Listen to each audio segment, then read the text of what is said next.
This is vlog or vlog or video log or whatever we want to call it, number 2 of me trying to write a novel and having no idea what I'm doing.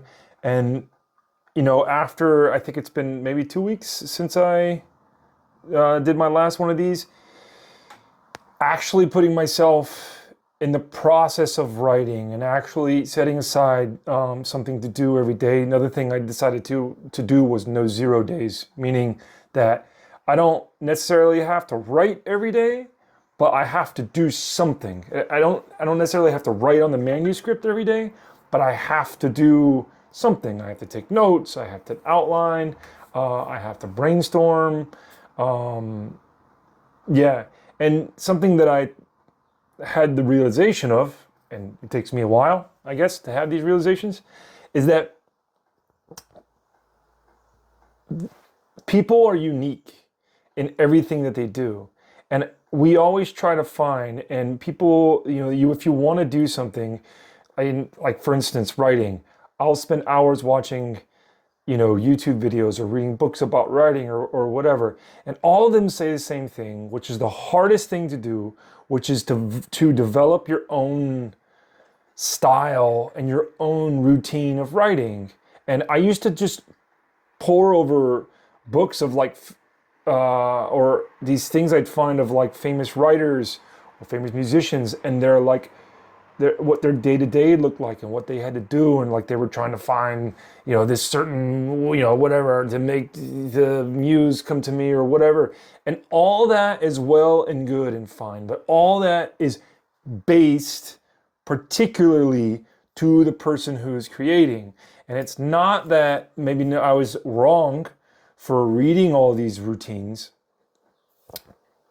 I was just learning, and we're always learning. And I'm trying to figure out what they did, so maybe I can try it. But after a while, you collect these things or you discard these things, and you feel what works for you and what doesn't work for you. And it's all just playing and experimenting. It's the same, we did when we were kids, or when you're learning how to draw, or it's the same when you do when you're learning how to play a sport, or when you're learning how to play an instrument. You learn fundamentals somehow, and then you copy someone that you like, but then when you copy this little thing and you copy this little thing and you copy this little thing, then all of a sudden something becomes yours. It's you become this mix of tastes and everything. And some people have these psychological tics that help them get into the mindset, which is fine.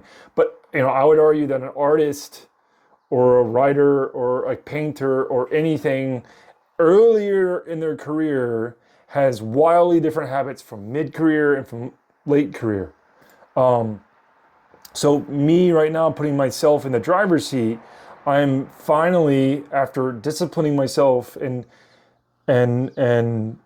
making myself go through this, I'm learning what works for me and I'm learning what doesn't work for me. And I know that's going to change. And I would say most days it's a slog. But it's interesting, learning about my energy levels and learning about when I can take notes and when I can do this. It's very interesting learning about it. And it's just highly individual, and there's no secret sauce. I don't know. That's it. That's all I got for this week. So I don't even know how many words I'm into it. I'm not even really counting that. I do tell myself I need to write at least 1,000 words a week, which is what I'm trying to do. And that's it. So, number 2 out. Next one. Next time. Keep going. Okay. Bye.